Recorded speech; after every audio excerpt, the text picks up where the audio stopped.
Bill de Blasio, he's calling for a hike to the minimum wage, and he's pushing for 15 bucks an hour. Right now it sits at $9. Four West Coast cities, including LA, San Francisco, they've already approved a $15 an hour minimum wage. Well, joining us now is Barry Sloane. Barry's the CEO of Newtek Small Business Authority, and he is opposed to hiking it. And Barry, let's start this from a big picture. If we go back to 1938, right? Putting the New Deal together, that was the first time we had a minimum wage in the country. Do you think we needed it then, and do you think we need it now? Forget about what the number ought to be. Should we let business, let the market work its way, or should we set a basic basement here that there's a standard of living, or at least a minimum number that we won't go below? Well, certainly things that we needed in 1998 we don't necessarily need today, particularly with the information systems that we have today in free markets. So, you know, if a worker is unhappy at 10 or 12 bucks an hour and wants to get a higher wage or a different job, given the information that's out there, it's very, very easy for them, where it wasn't in 1938, to find a new job. We employ over... But should there be a minimum number, one way or the other, or should we let businesses figure out whatever they want to pay? If somebody will take the job, they should work for that? Clearly, it should be a free market. One of the reasons why the United States has an economy that is greater by many, many multiples than any other economy is because it's free markets, capitalism, and these markets do work. And workers today, if I'm paying someone $12, $14, $15, $16 an hour, and they're not being well paid within their wage set, they will leave, and they do all day long. We've got to treat people fairly. Okay. In terms of treating people fairly, and Richard, my fellow Republican here at the table I feel like here. I'm being treated fairly. No, okay, so far. We might not say so soon. Okay. I looked into it, and for anybody out there who thinks it's just the average high school kid working a summer gig that's making $8.75 an hour right now, the average age of a person on minimum wage is 35. The average age, in terms of employment for minimum wage, most work full-time, not part-time, to get that number. Translate to 18 grand a year. I ask you, my friend, food on the table, electricity here, rent, and all the rest. You tell me you're going to make it on $350 a month? But as a small business, if I'm providing a job, you know... No, but I asked before you went to your... I promise, I'll get to the small business owner. Can you make it on that? Can you cover your nut with $350? I personally can't. That's why I own my own business as an attorney. But what happens is if you keep increasing minimum wage, you're going to squeeze out people who don't have higher education. You're going to squeeze out a lot of the entry-level jobs. So people aren't going to be able to build their resume. Young folks, and again, people without high school diplomas or people who are in college, you're going to squeeze them out of the job market. Youth unemployment is already double digits, up in the 20s to 30%. For you guys jump in, I want to bring Barry in, but Andrew, Dom?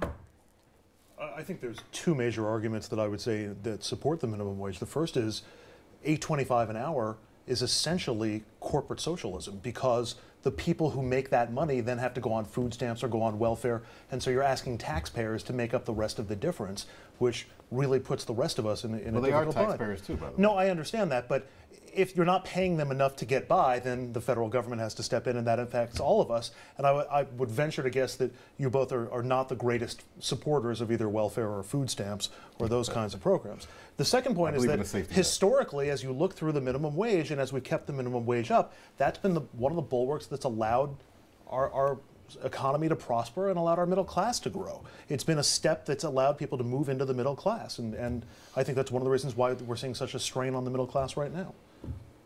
You were saying before in the break, we've been going around and around on this thing for the last 30, 40 years. See, I can understand your point of view. I really can. I can understand the point of view of business owners that, hey, you know, you're pricing us out by forcing us, not government, to make up these salaries. But at the same time, I have been listening as a political journalist to the same argument from business folks for 30 years. No matter what city, no matter what municipality, oh, we're going to go out of business if we're forced to pay more. Well, folks are not going out of business in Seattle, so I just don't understand how you counter that. I'm not going to make that argument today because it's really not a fair argument. But what you're actually doing by subsidizing people is you're hurting them. They're earning a higher wage than they can get in the free market if they take that wage. We pay people all different price points, but I will tell you, the minute we don't pay people fairly, they leave. This is not 1938. We're in a different decade. It's very easy to get a job. It's very easy to get mobility. Wait a minute. Wait, it's very easy to get a job? Yeah, it is. There's tons of jobs. All you got to do is go on the internet. You can do it with a mobile phone. I'm sorry, sir. You just need to go home and take a look at the internet and see all the jobs that are available. For people that want to work and work multiple jobs, they can get a job. You had me until I'm a small business owner. If you start increasing my costs, I've got to figure out what I can decrease. And it may be personnel. Instead of 5 jobs, now I have 3.5. That's the other argument that you folks have been making for 30 years. But it's very much true, because you can't, look, I'm in business but if it's to true, make money, not to go out of business. You're right. So I've got to figure out the bottom line. I respect your ability to make money. And that's for every small business. I really do respect that. But look at Walmart for 1 second, okay? Who's recently in the last year agreed to raise their wage.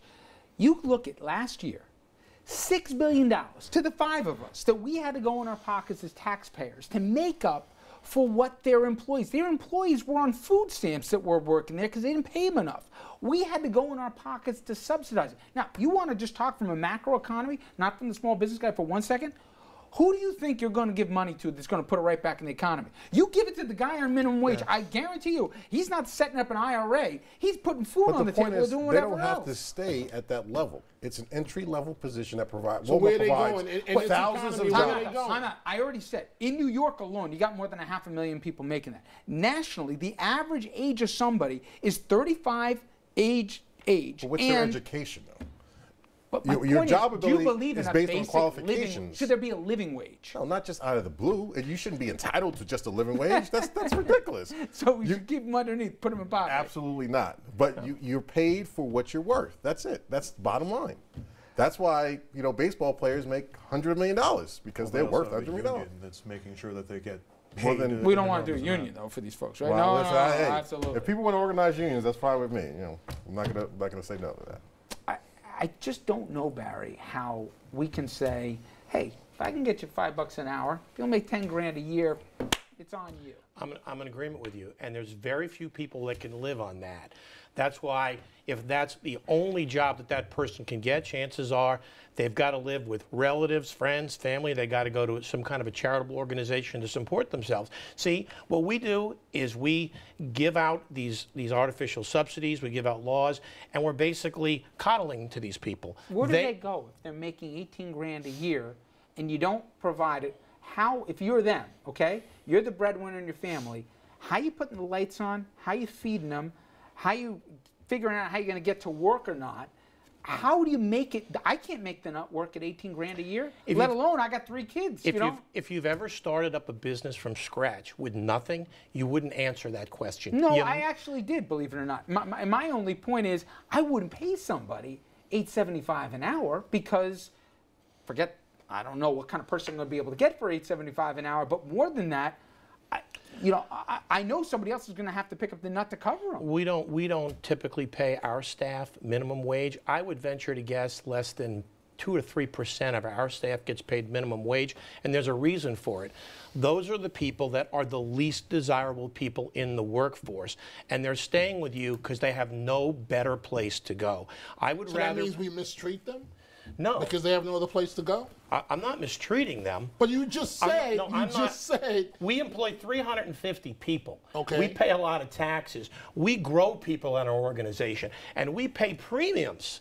Not minimum wage, premiums. But if somebody wants a job for whatever reason, because they're living with relatives, because there's three earners in the household, you shouldn't be taking that away from them. And when you raise that wage, it's just math. Okay. They're not getting the job. But you do know, I'm sorry, Andrew, but you do know that's the exact same argument they used to have for child labor, for working conditions. If somebody's willing to work here, if somebody's willing to work in a sweatshop, do not apply today. Where you don't need.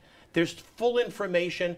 This gentleman thinks there's no jobs available. I suggest he go on the internet on Monster.com, on Craigslist, and see all the jobs that are available for people that want to work and take the job. The other thing you're doing is if you increase to $15, what you're going to do is businesses are going to pass on the cost. So everything is going to stay the same. So now the same person who's making a living wage has to pay more for food, more for gas, more for everything. So it's no benefit to them. Okay, but you're making it sound, okay, that we're trying to do some palatial number here right now, okay? First of all, he mentioned it before, or Dom did. Seattle went ahead and passed something.